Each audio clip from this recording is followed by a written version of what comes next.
Welcome to Essex County College's Community Education Forum. I'm your host, Alfred Bundy, and the Executive Director of Institutional Advancement here at the college.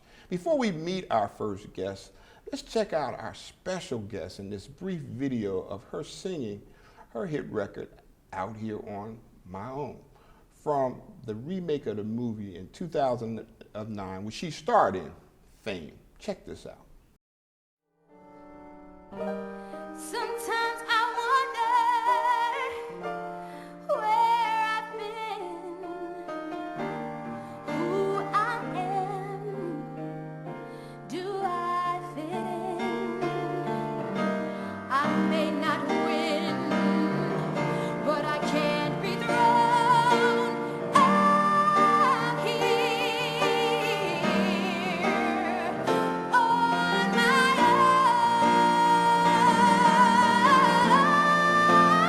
Yeah, out here on my own.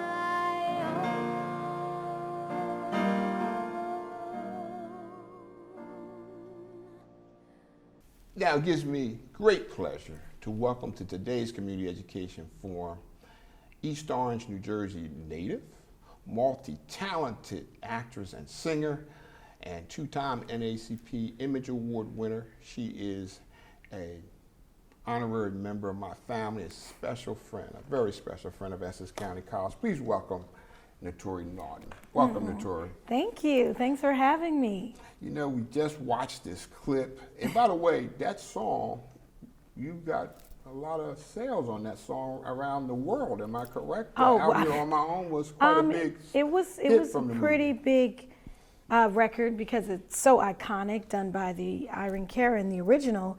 For me, I mean, I didn't make any money off of the song because I didn't write it, but I just performed it. So I don't want to say like it was a hit for somebody.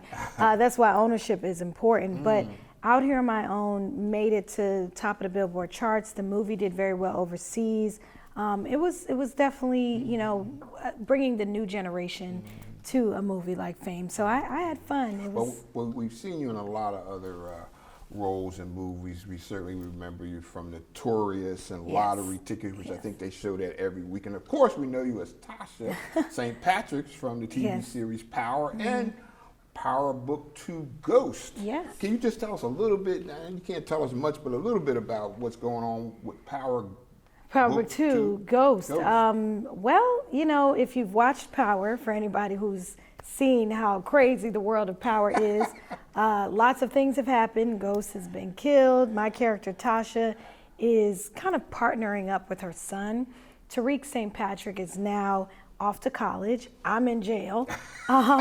But by the end of the last season, my character gets out of prison and she's sent away to witness protection. So it's definitely his moment to become the new Ghost, so played by Michael Rainey Jr. So the world is a little bit more for the younger audience. I mean, are we going to see you, or you want to? Everybody keeps asking me that. Are you going to see Tasha? I mean, they had me in prison for a whole year. But let's just say, you know, there will be some surprises. Okay. And I think Tasha is always going to pop back up. Great. Now, in addition to Tasha on the hit show Power, you are now part of the ABC network and lineup. A new show that I've been hearing and reading about called Queens. Can you tell us a little bit about the show and the role you play? Of course. Queens is going to be, I think, major because it's a show that stars myself, Eve. For many of you all who know Eve, she's epic and legendary. Brandy, who's been around since I was little. I looked up to her so much. She's also legendary to me. And another young lady called Nadine Velasquez. So it's about 4 women who are from a girl group in the 90s. And they get back together because a young artist has remade their song. So someone takes an old song, flips it, it becomes a huge hit. And before you know it, people are like, well, They want to beat the original. So, but there's a lot of drama that ensues and a lot of things. Is this a drama? It is a drama. It's a Okay. 1-hour drama coming to ABC. Very excited. Disney's a studio. I think Queens is going to be something that all people can enjoy. If you like music, if you like a little flavor and hip hop, great energy, it's going to be a lot of fun. Well, we look forward to seeing Queens. That's this fall lineup. Yes, ABC. We got to check that out. Look for it. One of the very nice things you did during that, really the height of our pandemic, and all of it was a rough time for our students. You sent a video to our students just to encourage them, to ask them to help them, stay focused and to, they certainly were adapting to remote learning. That meant so much. And of course, through your foundation, you also made donations to our food pantry. Just tell us a little bit about your foundation, some of your work you've done right here in this area in North Jersey. It's so important. I'm originally from East Orange, as you said. I have a very strong passion for my Jersey people and also the students here. So making a donation to Essex County College was important to me because I know a lot of people were struggling. The pandemic was hard on a lot of families financially, but food is something that you can't take for granted. Just having food in your refrigerator, in your home. So what my foundation did, and my foundation is called the Naturi's Dreamers Foundation, I wanted to make sure that we went into the inner city, East Orange, Orange, Newark, everywhere West Orange, and gave free meals. I did 100 meals a day for an entire week, and that was big because it also kept those Black-owned restaurants afloat. Wow. So a lot of people who didn't have food were able to order online, and I may be bringing that back at some point. But the foundation that I started is not just, we did the food giveaway for the pandemic. We also did it in St. Croix as well, which is where my father is from.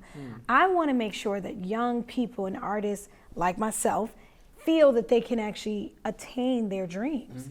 Because I was that same little girl who needed a little push and encouragement. So my foundation hopefully will be doing workshops, things that inspire the next generation. Related to the arts, yes, primarily? Specifically for young artists, people, whether it's acting, singing, film, producing.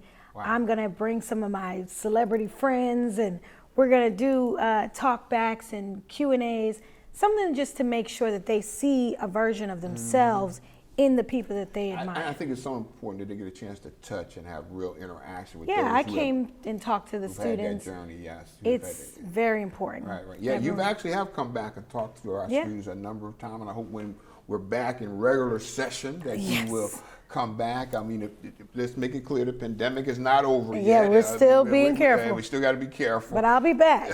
Let me ask you, because early in your career in the entertainment business, your success was a lot about music. And of course, we remember, of course, now you're certainly playing that role on TV, so it should be natural for you. I know. But I'm just trying to find out for yourself, are you going to have any new music, something out that we can be looking out for? Because you have a wonderful voice, and we saw it at the beginning of the show. Yes. What's happening with your world of music? Oh, my goodness. Music is coming. You are like the fifth person who's asked me. I'm actually, while I was shooting Queens, I was in the studio. I did a song with Trey Songz. I'm really excited about that. Yes. It's a big summer fun record. I've got some other collaborations, Rotimi, who some of you guys may know from Power, who's also a Jersey-bred, amazing actor, singer. We did some work together. I'm just excited for this upcoming year. I know we're all recovering from the pandemic. Right. I haven't really been in the studio because it wasn't safe. But now that things are starting to open back up, I will be putting some music out at the end of this year. And of course, Queens, I have tons of music. Working with musical, amazing people like Brandy and Eve, I can't wait for the audience to see what I do in the show. Okay, so you're singing, dancing, all of that on Queens. Oh, I'm working hard. Let me tell you, it's like I'm 15 all over again. From my life in 3LW is ironically a little mirrored in this show. So I'll get a chance to show people that I can still dance, I can still sing. I'm rapping in the show. For those who saw me as Little Kim, I'm a rapper too. So, it's using all the talent. Right. And actually, we saw you play the piano earlier, so we know you're multi-talented. Listen, we're out of time. Give us one word of, what's one word that best describes Naturi Naughton? One word. Ooh, resilient. Resilient. There we go. We're going to take that. One word, resilient. We can't thank you enough for just coming by to be right here and spend some time with us here at Essex County College. Thank you. And listen, don't you go anywhere. We'll be right back with more of the Community Education Forum. Essex County College kickstarted my career. The professors were a perfect fit and they challenged me. And today, I work as a software engineer. Essex County College was central to my success. They had my back. Who has yours? Be sure to check out Essex County College today. Your career begins here. You may qualify to attend college tuition free.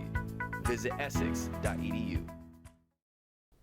Welcome back to Essex County College's Community Education Forum. I'm your host, Alfred Bundy. Our next very special guest is a distinguished alumnus and a graduate of Cornell University. And today he works as a highly successful architect in the city of Newark. Please welcome my special guest, Mr. Wilson. Many people just call him Chuck Woodridge. Mr. Wilson, Chuck Woodridge, welcome to the forum. Thank you. So thank you, Al. You know, you have that unique distinction. You may be the first alum we've had on this program who actually goes back to really the first graduating class, the first group that actually went to Essex County College back in, you know the year 1970. Let's go back for just a minute. Just give me a snapshot of what it was like. Matter of fact, you were in this mega structure. I think you were like on Right. Clinton Street Right. here in Newark. Talk to me about what that looked like in those days. Well, we were down on Clinton Street, and it was a 12-story building, and it was probably a very great day, a very crowded day, a very hot day as we came in to register for, we had received our acceptance letter to Essex County College. So it was a proud moment for many of us, because a lot of us, we needed Essex County College, and we didn't know how much we really needed it. First of all, it was affordable, it was welcoming, and you could really feel the spirit in Essex County College even while you were registering. Wow. By coincidence, it was my Sunday school teacher from church that registered me and was the one that asked me the first question. The one thing that I thought I could do well in high school was math. Math seemed to come easy. And she says, so I wanted to study engineering. And I was looking for the engineering disciplines. Didn't know much about them, but that's what I wanted to do, engineering. Sounded good. I mean, it was an impressive thing. Yeah, engineering. I always thought that. You know, one of my sons is an engineer, but I always felt that it sounded impressive. So it just sounded Exactly, good, right? exactly. And you could do And math. it was numbers, so therefore I was right there. All right, so stay with me. So you graduate from Essex County College, you become an architect. What does it take to become what type of other education do you have to be qualified as an architect? Well, the architectural curriculum is, without a doubt, very time-consuming and it's tough. But it's all doable because all of us have done it. But the architectural curriculum, even at Essex, while I was here, I transferred to Cornell. But You transferred right from here to Cornell? I transferred right from here to Cornell. And what did you major in at Cornell? Architecture. Architecture. And Cornell took a lot of my credits from Essex County College. And I'll never forget the day that I grew up in East Orange and I went home and my brother had told me a letter came from you from Cornell University. Wow. And your father took it and went to the nightclub. He was proud. But I didn't know. He was proud. He wanted everybody to know. He came back and he gave me the letter. And you had gone from a junior college, a little boy from East Orange, now you had an Ivy League institution. It was a great day when I saw that letter and I saw that they even put the financial dollar amount that they were giving me, and I called on the phone the next day. They said, call if you accept if you have received your letter and you accept. And I called the next day and I said, I see the amount of money you've put on this letter, and I said, if this is just for 1 year, I probably cannot come because I cannot afford this for a 5-year program. The lady said, all you have to do is get here. We have enough money for you for the next, however long it takes, 5 years or whatever you got to do. And that's what I want to hear real quickly now. So what is those academic parts of being, what type of courses did you have to take when you got to Cornell? Or talk to me with those classes. What do you have to be, somebody out there wanted to be an architect, what would they need to know about the type of course? You take all of the basic math and physics requirements.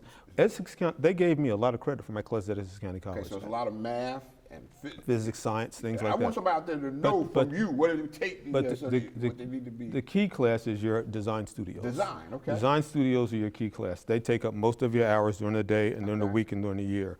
That class is the class that you find us working late at night, leaving the studios at 12 midnight, 1 o'clock in the morning, walking back to your dorms. spending all night in the And studios. is design like drawings or? Well, it's not drawings like that. It's basically conceptual thinking. Okay. Basically, how do you come up with an idea? All right. How do you basically, and they teach you how to generate your ideas in terms of a two-dimensional object so that you can learn how to just sketch in a pad. And tremendous amount of history classes, science classes and things. So there's so much work that you generally find. I think the first year there, I'd probably average leaving the studio somewhere around midnight every night. That's okay. And 5 People need days to a know that week. It's not And easy. so, It's not easy. But all right, so let's go a little farther now. You know, certainly you've been able to have your own firm for quite a while and maybe partner with a few people here and there. But talk to me about some of the projects we were recognized in this community that you worked on. Just name a few quickly. well, the one that I think everybody recognizes is the New Jersey Performing Arts Center, NJPAC. NJPAC was a real honor to receive, to compete for that particular project How many and years win did it. you work on that project? That took 7 years. Okay, tell us something else. The, 7 the, years, origi- okay. the original schedule was 5 years. All right, 7 years, great. But what happened is the project sort of like expanded over time, and it basically went from, we increased the occupant load basically to make it financially successful. So the name, give me another location. The another one, place. one that I'm really proud of is the East Orange City Hall, where I grew up. Wow. That was designed by Olmsted, who we considered the father of landscape architecture in the United States, who did, you know, a number of the big parks, Central Park and Oh, things yes. like that. Yeah. And so I was able to change the design. And my key thing was to make sure it was handicapped accessible and things like that. But that project I felt real good about, because that one, we picked all of the stone. Wow, another place. Well, give me one more place that's in the area. Did you tell me you worked on the pavilion? Downtown, the Newark Park, the Prudential Center. Oh, We just okay. finished that one about a year ago. We were a consultant to another architectural firm in New York, and we worked on that project. That was a fun project to work on also, Okay. but it was very, very, a very, very important project in terms of downtown. And then the light rail, your light rail project here in Newark. Wow. Your light rail project here in Newark gave us, we made a model of Newark that was basically about 23 feet long of all the buildings downtown. Okay, now our time is going quite Okay, fast. Now I know okay. there's some young people you've also continued to encourage and mentor through your architectural firm. Talk to us very briefly about what do you do with new and upcoming folks who want to be architects? Well, my goal was basically, there are certain people that helped me out, and there's certain people that gave me a chance. And one of the things I wanted to do was to make sure that all the help I received and assistance I received from the faculty, the administration of Essex County College, but So all what of do you do them, with these young people? I basically, first of all, I work with them in school here, and those that want to apply for a job in the office, we bring them in. And sometimes we find projects that require field measuring and sites and things like that. The first two I hired, I remember Juan and Hugo. I hired those two, and the first project we got was on North Day Street in Orange, and it was like 13 degrees outside, and these two young men stayed with me. They came to, when I had an apartment there, they came to my apartment 7:30 every morning, and we worked, and we'd go out in the cold and measure buildings, and that was the start. Chuck, this time has flown by us, but you know, as an alumnus, as a person who still teaches, give me just one simple message you wanted to say to encourage some of those students who are here at Essex County College who are now following in your footsteps. Just a very quick message. Basically, I didn't know what I wanted to do, even coming out of high school.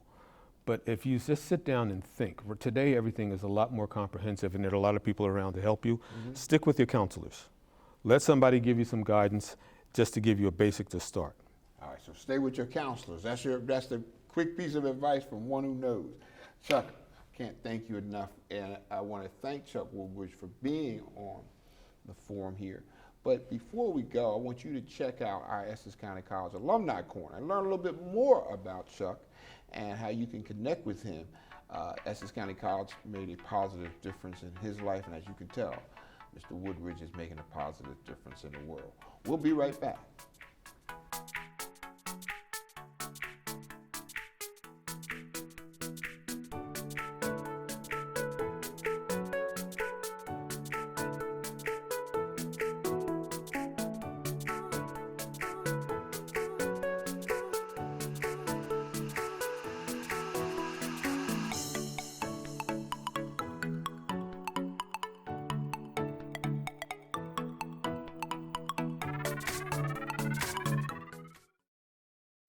Welcome, welcome, welcome.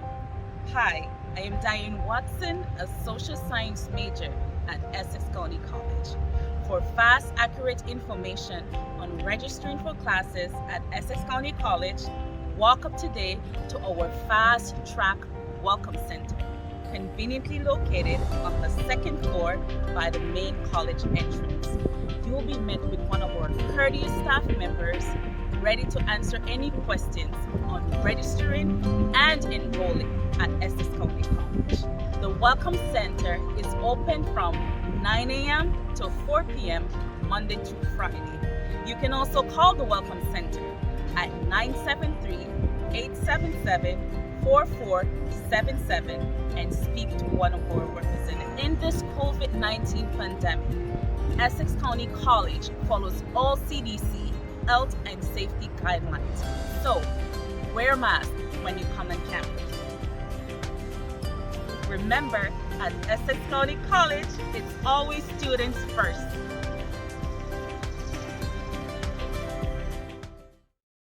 Welcome back to Essex County College's Community Education Forum. I'm your host, Alfred Bundy. Recently, we visited one of our distinguished and progressive faculty members here at Essex County College in her office. She is a professor of history and an author. Let's hear from Dr. Margaret Stevens. Let's see what she had to say.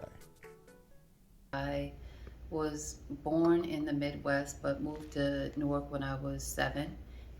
So I'm a graduate of New Jersey's public school system through and through, from grade school through college. I went to Louise A. Spencer, Newark, and then University High School in Newark, valedictorian, class of 97. Not that valedictorian matters, but.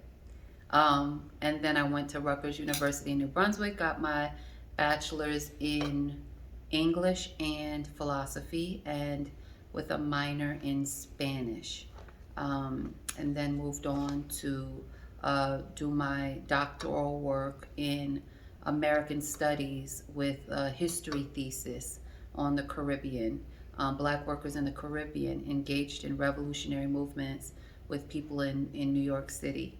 And I came back I finished in 2010 and came straight here and became a history professor here at the college, and was working for some time as the director of the Urban Issues Institute. My first book was simply my thesis, which is your dissertation from your PhD program, turned into a book. So that was published in 2017. I started here in 2010. So it took about 7 years for me to get things together to publish that first book. I did a tour in Europe when it was released. I think my work is more, they find it more interesting in Europe than they do in the United States. I have to work on that. But in any case, currently, so the first book was global in scope about Black workers. Anything that I do is focused on people engaged in the fight against racism.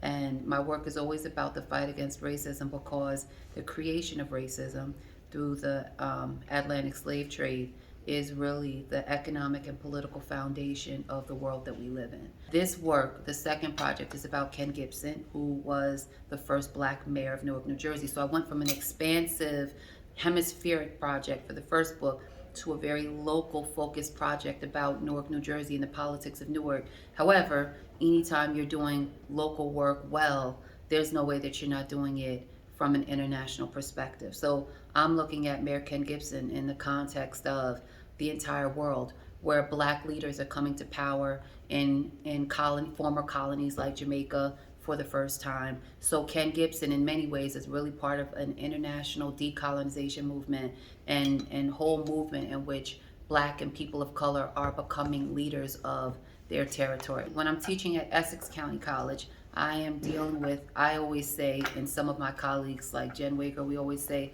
I'm dealing with some of the most intelligent people in the world, because you're talking about people who have come from some of the most fundamental basic struggles that capitalism provides, that forces onto people from this country and from around the world, who've decided that they want to do everything possible to get their way out of the most oppressive conditions that they were born into. So Essex County College is full of survivors. It's full of people who are often first generation college graduates, and being with people who understand the struggle from their whole life experience and who understand that journey through their own actions makes it easier for me to teach what I teach, simply because the struggle of the working class is the essence of every historical process that has moved history forward. Being a mother during the pandemic and a single mother was challenging but liberating. My son was, only a little over a year old. So I was forced to, and he had been in daycare prior to COVID. So I was forced to actually have to develop a curriculum for him. And I understand why people enjoy homeschooling, because you really get to be so creative about helping your children expand their minds. And, it makes you wonder whether or not they're doing that at daycare. On the other hand, the idea that we were supposed to be able to teach virtually from home while we had children screaming in the background was absolutely untenable. It was one of the most difficult things I've ever had to do. So I think that almost any student who had kids, or any staff member at our college or anywhere who hears this will be able to say that yes, being a parent, much less a mother during the pandemic, was one of the most difficult expectations we had to fulfill, but we did it gladly because we wanted our children close to us. Coming directly out of the riots, one of the first things that was established was our college. We need these institutions now as more as ever, because the fact still remains that there are a tremendous number of young people who fall through the cracks in the educational systems in urban America, and they need another opportunity to try to get it together. And traditional four-year institutions have support systems, as we do, like EOF. However, there is no institution that is committed to open access in the way that we are in this area. And so that's just a basic philosophical commitment that you have to have in a society that purports to be committed to freedom and opportunity for all people. And we are the only institution that in our mission commits to open access, which means the requirement is that you want to change your life. You don't need to come in with a certain SAT score. You don't need to come in with a certain amount of money. You just need to come in with that will and that drive. Thank you, Dr. Stevens. And thank all of you for watching Essex County College's Community Education Forum. If you'd like to learn more about Essex County College, please visit us at essex.edu. If you'd like to check out more of our forum shows, you can catch us on Facebook or YouTube. I'm your host, Alfred Bundy. We'll see you next time.